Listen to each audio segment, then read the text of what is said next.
Okay, so let's go into our downloads and click on that. And if you notice, your R215.2.package is right there. So let's click on it. And down at the bottom, you will get this. Well, you'll get a little disk-looking thing, and you're going to do the install. So you're going to click on Continue. Yes, we've read this. Everything's good. Continue.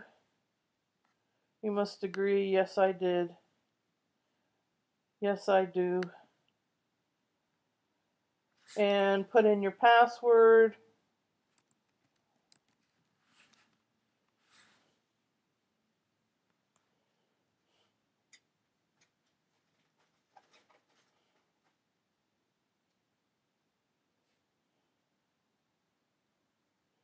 And we wait a little bit.